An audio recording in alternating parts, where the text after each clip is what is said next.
Paz de Cristo, hermanos. Estamos una vez más haciendo una pequeña enseñanza y esta va a ser acerca del libro de Jonás, donde hay mucha enseñanza que hacer y mucho que aprender de este libro de Jonás. Yo te voy a tratar de hacerlo un poco rápido porque el tiempo corre muy rápido y no quisiera hacerlo muy largo porque a veces se hace muy difícil. Pero voy a hacerlo un poco corto, pero tratando de hacer los puntos claves que son de la enseñanza. Para poder hacerla necesitamos saber que Jonás fue un profeta, pues tanto que lo podríamos decir que un profeta cobarde, porque huyó para no hacer el trabajo que se le encomendaba hacer de parte del Señor. Pero creo que aparte de la cobardía que él tuvo, creo que fue una enseñanza magistral la que él hizo, porque fue una señal que él hizo, que él estaba profetizando que haría para poder hacerla a nuestro Señor Jesucristo. Y el Señor Jesucristo, después cuando a él le preguntaron, que los fariseos y todos los que estaban ahí preguntándole, le dijeron: danos una señal, a ver si tú eres el Hijo de Dios. Y él dijo, por lo que ellos pensaban en su corazón, de esa manera él les contestó magistralmente. Les dijo: no les daré señal, sino la señal de Jonás. Y esto, tal vez ellos no lo entendieron, pero fue una señal bastante fuerte que el Hijo de Dios iba a hacer. Y ellos, pues por supuesto que nunca entendieron lo que él les había dicho. Por lo tanto, esta señal fue una profecía que se cumplió, que la cumplió nuestro Señor Jesucristo. Y vamos a hacer esta pequeña enseñanza de Jonás. Vamos a empezar desde el capítulo 1, nos vamos a ir hasta el capítulo 4, pero nos vamos a ir despacio y vamos a usar los versículos más resaltantes, aunque todos son resaltantes, pero algunos que son versículos clave que nos enseñan muchas cosas. Por lo tanto, vamos a darle lectura y vamos a hacerlo en el nombre de nuestro Señor Jesucristo. Como dice Colosenses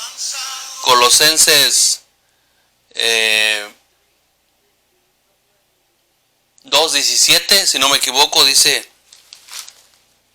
a ver, vamos a buscarlo para estar completamente seguros.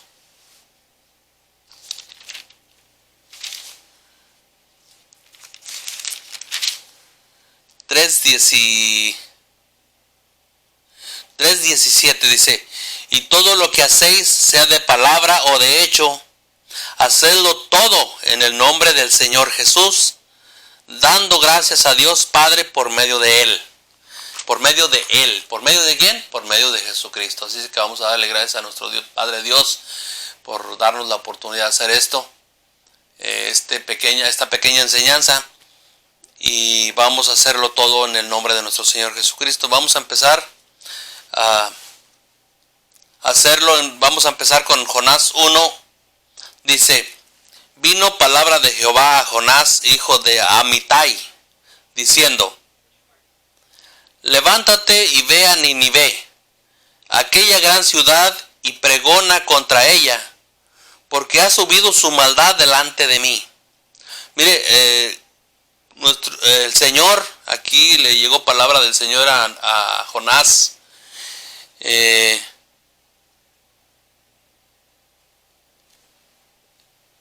Y lo manda a que vaya a Nínive.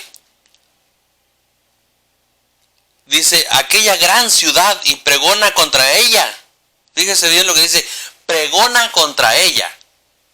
Eso quiere decir que tenía que hablar fuertemente contra todos los habitantes, porque era contra ella. ¿Por qué? Porque ha subido su maldad delante de mí. Dice que el Señor lo estaba mandando a pregonar, o sea, hablarles de Dios, hablarles del arrepentimiento, hablarles de toda esa, de todo lo que ellos hacían, a decirles que el Dios lo había mandado para que fueran y se arrepintieran de la maldad que estaban haciendo, porque la maldad era mucha. Es como el día de hoy, encontramos maldad por todos lados, pero en este tiempo, ahorita tal vez no sea el tiempo, pero la gente no quiere oír absolutamente nada de la palabra de Dios.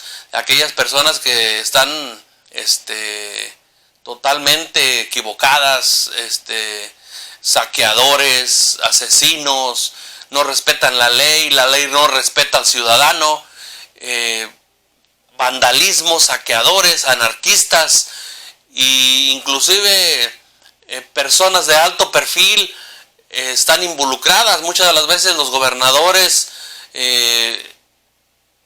les pagan a esta clase de personas, a estos grupos, a estas grupos de choque, para que se vea como una ciudad vandalizada.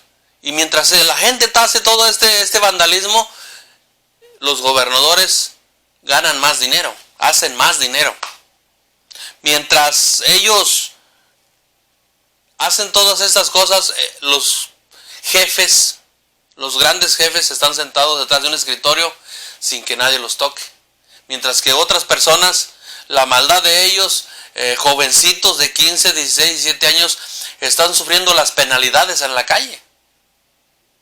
Y desde niños, muchas de las veces de niños les enseñan la maldad y van creciendo y van creciendo con la maldad.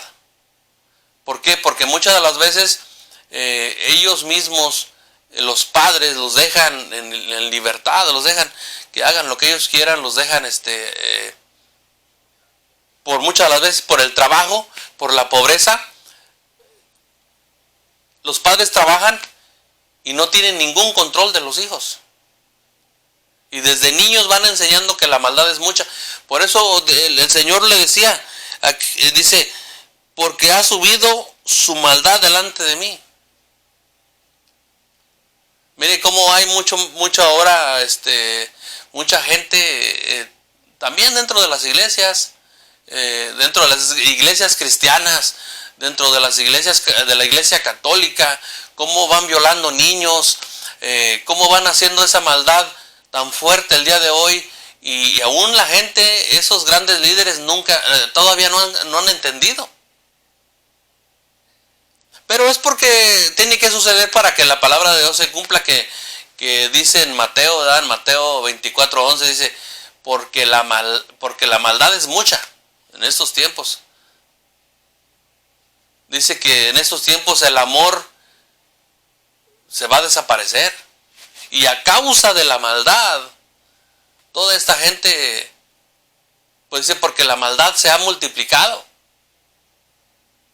Mire, se le voy a leer para que entendamos mucho mejor este texto que está de acorde a los tiempos que estamos viviendo. Es muy difícil ahora nosotros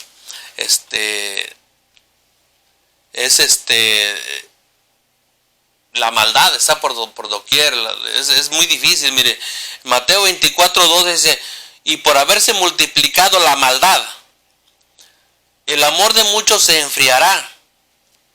Imagínense, porque vemos maldad por todos lados, y las personas que creen un poquito en Dios, el poco amor que tienen se enfría. ¿Por qué? Porque la falta del respeto hacia las demás personas, eso es lo que va haciendo que poco a poco el amor se vaya enfriando, se vaya deshaciendo. Porque la mayoría de las personas están ya sin respeto a las demás. Ya no respetan los hijos a los padres. No hay un respeto dentro de la sociedad. Las personas, por alguna pequeña cosa que usted le haga, o que cualquier persona le haga, se levantan en cólera, se levantan en ira, queriendo golpear a los demás. Hay cuántas personas no hemos visto que son personas fuertes, son personas de 30, 40 años, golpeando a un anciano en la calle. Golpeándolo de una manera sin misericordia. Imagínense usted un anciano de 70, 75, 80 años que no se puede defender. Nosotros podríamos pensar, cuando esas personas lo hacen, que lo podrían hacer con uno que tiene la misma fuerza. Pero ellos saben perfectamente esa clase de personas que no tienen amor, que no tienen misericordia, que no tienen respeto. Por eso lo hacen con esta clase de personas, con ancianos, porque ellos no se pueden defender. O lo hacen muchas de las veces con jovencitos. Y es por eso que dice la palabra de Dios aquí, dice, porque ha subido la maldad delante de mí. Imagínense cómo están los países de Latinoamérica en estos momentos, cómo en estos días que han surgido estos anarquistas aquí en Estados Unidos, saqueadores, a causa de la muerte del señor Floyd, que ha surgido todo esto como un pretexto para aquellos que son saqueadores. ¿Cómo andan saqueando las tiendas? Esa no es una marcha en contra del racismo. Eso más bien lo buscaron como un pretexto para poder saquear las tiendas y golpear a los demás, golpear a los policías. Cuando hay una verdadera marcha, un verdadero razonamiento, y lo hace con amor, se marcha enfrente de una estación de policía, se marcha, se hace una manifestación enfrente de la casa del gobernador, donde está la casa del gobernador. Ahí donde él está trabajando, hay que hacer una manifestación pacífica. Pero estas personas ya no tienen amor, no tienen respeto, y lo hacen en una calle destrozando todo lo que se les encuentra, lo que se encuentran a su paso, destruyendo carros, destruyendo casas, destruyendo locales, destruyendo tiendas, de toda clase de comercios, y muchas de las veces los comercios pequeños que no tienen suficiente economía para poder sostenerse son los más afectados. Por eso es muy importante nosotros mirar el libro de Jonás y darnos cuenta de que la maldad era demasiada en esos tiempos, en esa ciudad de Nínive, y como lo estamos viendo el día de hoy también. Miren cuántos robos, robos a mano armada, y le quitan a la gente que no tiene. Dijéramos nosotros, le robaron a un rico y le tiene 100 millones y le robaron 1 millón, pues pero también es muy difícil hacerlo, porque esa gente lo tiene bien cuidado el dinero. Pero le roban a un pobre señor, a una pobre señora, que le roban $100, es lo único que tiene para ellos para comer. Pues no tiene sentido. Por eso no tiene sentido, pero por eso la Biblia nos dice que la maldad es mucha. Y luego voy a seguir en el 5 para ir siguiendo adelante. Dice, y los marineros, él cuando lo mandó, primero le voy a decir estos textos, a desglosárselos un poco. Cuando él se fue, que lo mandó el Señor a Nínive, él no quiso ir y huyó, compró un pasaje, un boleto en un barco que lleva a Jope, y se subió en el barco. Y Dios no lo había mandado para allá. Dios lo mandó a que fuera a predicar a Nínive. Pero por eso le decía yo al principio, Jonás era un profeta cobarde, porque el Señor lo mandó y no quiso ir. Pero había también otros motivos, pero más adelante lo vamos a ver. Había otros motivos también por los cuales él no quiso ir a pregonar la palabra de Dios. Había otro motivo, pero vamos a entender esto. Que él lo hizo, que no lo quiso hacer, mejor dicho, y huyó. Y se compró un boleto para irse en una nave, dice la Biblia, en un barco. Se fue porque ese barco iba para Jope, para no ir a donde lo había mandado. Pero él se subió en el barco, pero Dios hizo que viniera una tempestad tan terrible que el barco se hacía para un lado y para otro, y no podían soportarlo. Y dice en el 5, y los marineros tuvieron miedo, dice, y cada uno clamaba a su Dios. Cada uno de los que iban ahí tenían diferentes dioses, pero que ningún Dios podía hacer nada por ellos.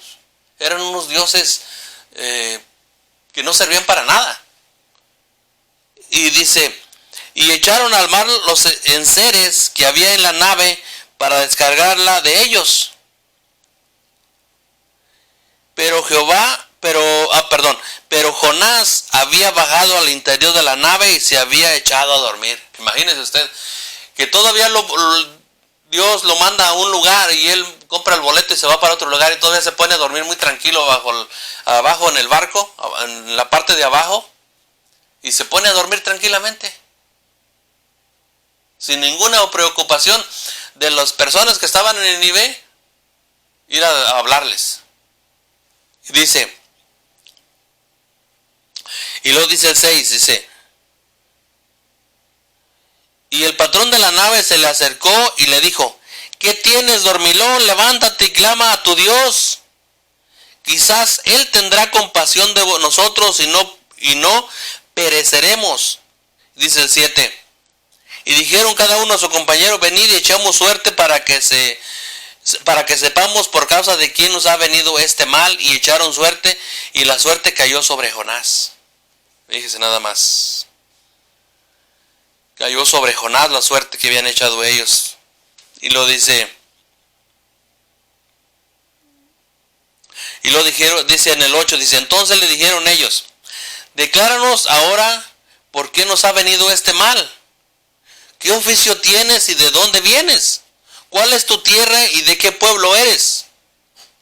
Entonces preguntas parecen sin sentido, pero hay una razón por la cual le preguntaban a él de dónde venía y quién era, cuál era su oficio. A ver, ¿de dónde vienes? ¿Cuál es tu oficio? ¿Qué es lo que haces tú? ¿Quién es tu Dios? Y dice, y aquellos hombres, y el 9 dice, y él respondió, soy hebreo. Fíjese bien lo que él contestó. Dice, soy hebreo y temo a Jehová, Dios de los cielos, que hizo el mar y la tierra. Imagínese usted, un gran Dios al que él estaba diciendo, que él estaba sirviendo y no quería hacerlo. Y dice el 10, y aquellos hombres temieron sobremanera. Fíjese, al mencionar Jonás que él le temía a un Dios que hizo los cielos, que hizo el mar y la tierra, cuando les dijo esto, imagínense lo que ellos sintieron. Dice, y aquellos hombres temieron sobremanera. Temieron un temor inmenso que les cayó encima, que dice sobremanera, o sea, que no se puede ni siquiera decir, les entró un miedo, un temor grandísimo, nada más al mencionar Jonás, que a él le servía a un Dios que hizo los cielos, la tierra y el mar. Y luego dice, y le dijeron, ¿por qué has hecho esto? Porque ellos sabían que huía de la presencia de Jehová, pues él se los había declarado. Imagínense. Y dice el 11, y le dijeron, ¿qué haremos contigo para que el mar se nos aquiete? Porque el mar se iba embraveciendo más y más. Y dice el 12, él les respondió, tomadme y echadme al mar, y el mar os quietará. Porque yo sé que por mi causa ha venido esta gran tempestad sobre vosotros. Fíjese, él sabía, él se daba cuenta que le estaba sirviendo a Dios y que Dios estaba enojado, que Dios no estaba a favor de que él se fuera a esconder, sino que fuera a pregonar la palabra a Nínive. Y él sabía perfectamente lo que estaba haciendo y lo que estaba sucediendo. O sea, no era una persona que ignorara las cosas. Dice el 13, y aquellos hombres trabajaron para hacer volver a la nave a tierra, mas no pudieron porque el mar se iba embraveciendo más y más contra ellos. Imagínense usted, un mar bravísimo y con una embarcación que casi perecen. Es increíble, pero realmente Jonás no tuvo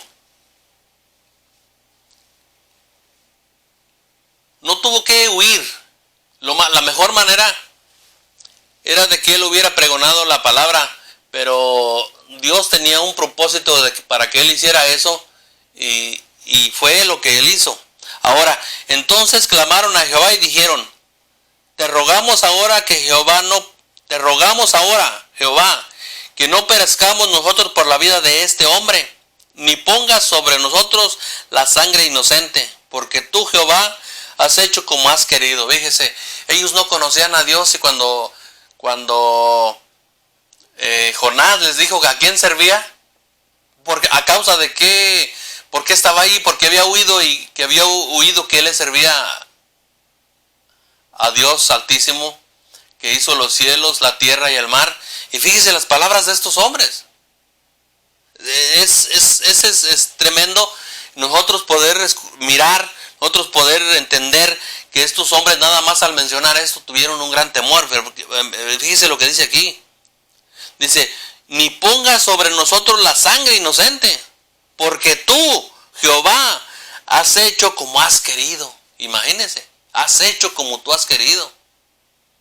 Ellos entendieron que estaba haciendo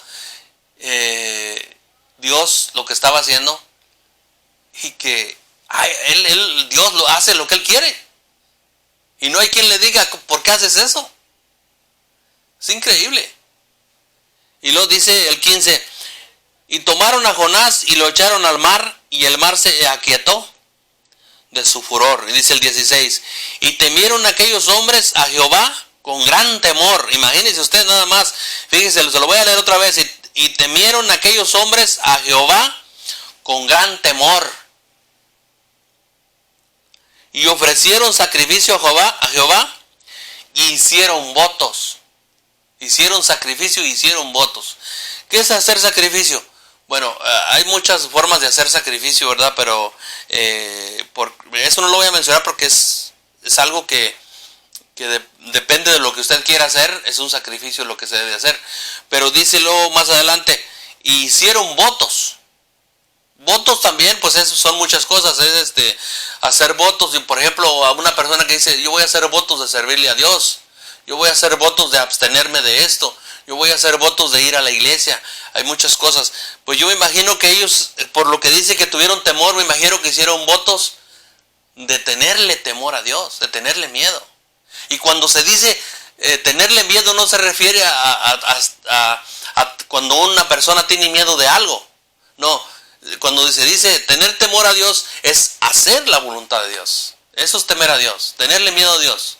No decir palabras obscenas, no desearle mal a nadie, hacer lo que está en la Biblia.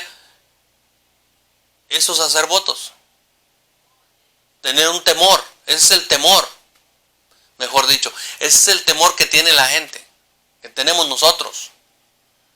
Porque nosotros a veces confundimos que tenemos miedo y dices, vos es que tenemos miedo a algo, pero ese algo no te va a hacer nada. El único que te puede hacer algo es Dios. Porque a cualquier persona te puede matar el cuerpo, pero no te puede matar el alma. Y dice la Biblia, tenerle miedo a aquel que puede matar el alma, que aún puede matar el alma. Así es de que imagínense usted lo que estos hombres han de haber sentido, el temor. Y luego dice el 17, dice, pero Jehová tenía preparado un gran pez que tragase a Jonás. Pero Jehová tenía preparado un gran pez que tragase a Jonás, y estuvo Jonás en el vientre del pez 3 días y 3 noches. Ahí es la señal que dio, que cuando le preguntaron a Jesucristo que qué señal les daba, le dijo, no les daré señal, sino la señal de Jonás. Esa era la señal.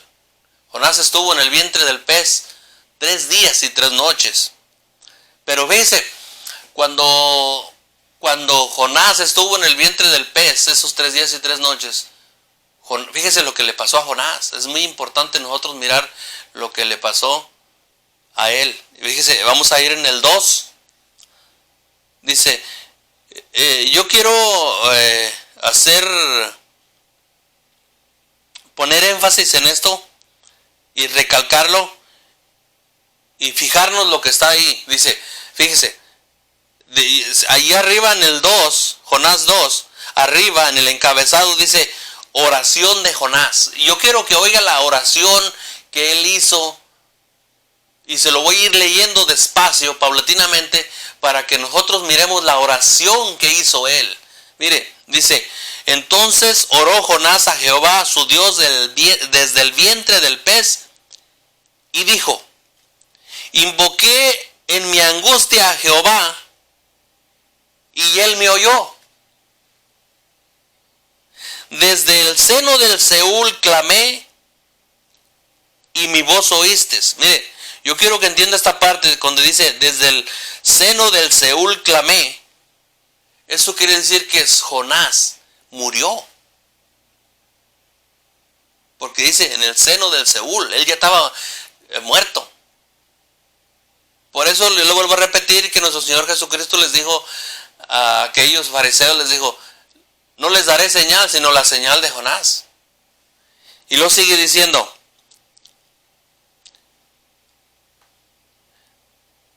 me echaste a lo profundo en medio de los mares, y me rodeó la corriente. Todas tus ondas y olas pasaron sobre mí. Entonces dije, desechado soy delante de tus ojos, mas aún veré tu santo templo. Fíjese, él sabía que después de todo lo que había pasado, y él pensó que ya estaba desechado y todo, pero fíjese lo que dice ahí la frase, dice, mas aún veré tu santo templo.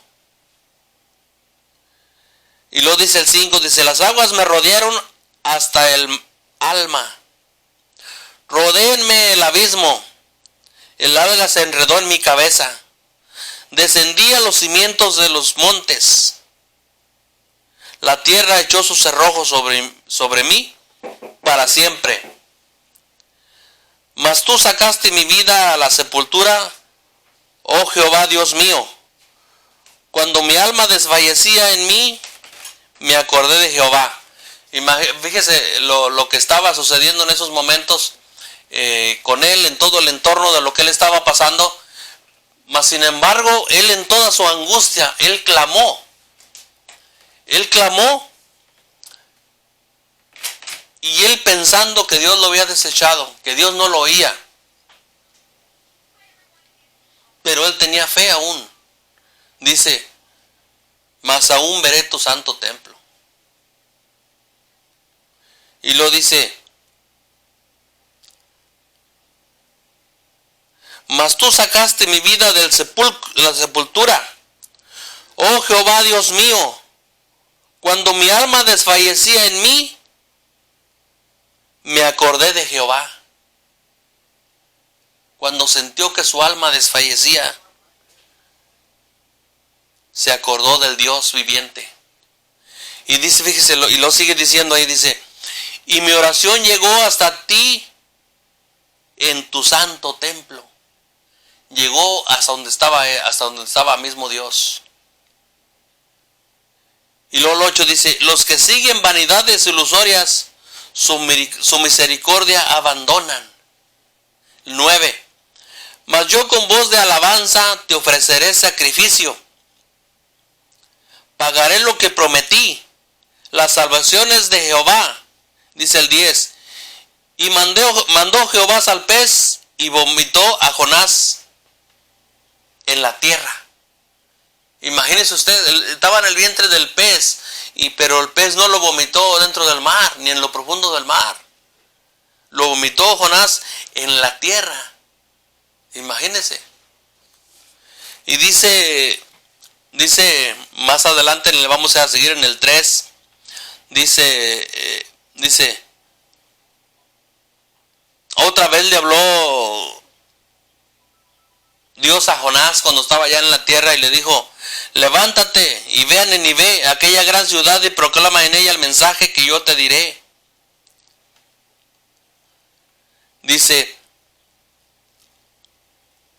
y se levantó Jonás y fue a Nínive conforme a la palabra de Jehová, y era Nínive ciudad grande en extremo, de 3 días de camino. Era una ciudad grandísima. Imagínese caminando 3 días, proclamando la palabra de Dios, recorrerla toda. Y todas aquellas personas tenían que oírlo, tenía que él que gritar con fuerza para que todas aquellas personas se arrepintieran de su maldad, y estaban gritando a gran voz.